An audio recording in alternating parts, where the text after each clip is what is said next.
Allez voir nos vidéos, on fait des choses folles qui sont pas du tout attendues.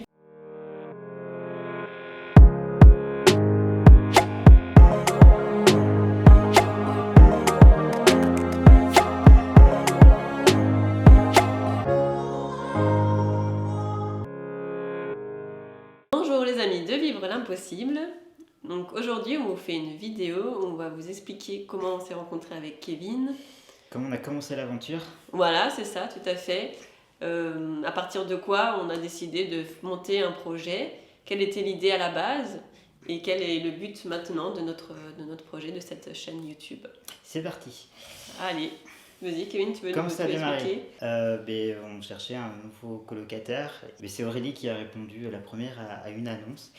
Elle est venue visiter la colocation et je pense que 3 jours après, ou 2 jours après, tu étais déjà là, prête avec tes valises. J'avais envie de monter un projet autour du handicap. On a commencé à discuter Voilà, autour de café, de thé.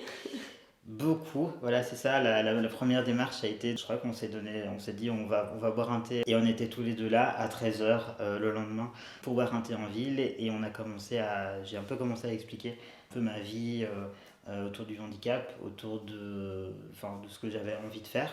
Mhm. Et c'était autour de ta maladie à la base, donc la La MPS, mucopolysaccharidose. mucopolysaccharidose. Le projet c'était partir de cette maladie-là et de pouvoir informer donc, les personnes qui ont cette maladie rare. Parce qu'il y a très peu d'informations sur internet et quand c'est des informations c'est médical. Et après on a réfléchi, on a continué à boire des cafés, à boire des thés, des cappuccinos. Et puis on s'est dit la meilleure solution pour montrer aux gens, c'est de faire une chaîne YouTube. Et de se montrer, en fait, de se filmer en expliquant réellement quelles sont la richesse aussi d'une vie avec des personnes en handicap, mais aussi quelles sont les difficultés et quelles sont les solutions, les choses qui sont vraiment difficiles. On a voulu du coup sensibiliser plus sur le déplacement à l'extérieur en fauteuil. Le but c'est vraiment de sensibiliser donc, les personnes valides pour montrer les difficultés que les personnes en fauteuil ont pour se déplacer au quotidien. Et aussi pour montrer à ceux qui sont en fauteuil ou à mobilité réduite. En fait, il y a plein de choses qui sont accessibles. On sort de chez soi. Ok, il y a des difficultés, ça c'est sûr, c'est plus compliqué d'être en fauteuil que de pouvoir marcher sur ses 2 jambes. Mais que du coup, il y a quand même des choses qui sont faisables, qui sont possibles de faire avec un peu de motivation. Et encore plus si on trouve une personne qui est d'accord de nous accompagner, des amis, de faire des sorties ensemble. Il y a tout un champ des possibles qui s'ouvre, qui devient beaucoup plus simple et accessible du coup même quand on est en fauteuil.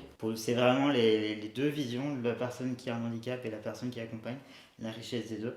Si vous avez des questions, n'hésitez pas du coup à nous les poser, on se refera une petite vidéo questions-réponses si on a vos questions. Merci de nous suivre, de vous abonner et de partager autour de vous ce qu'on fait pour essayer du coup de faire sortir les gens de chez eux. Et n'oublie pas que l'impossible est accessible. Tout à fait. Voilà. À très vite.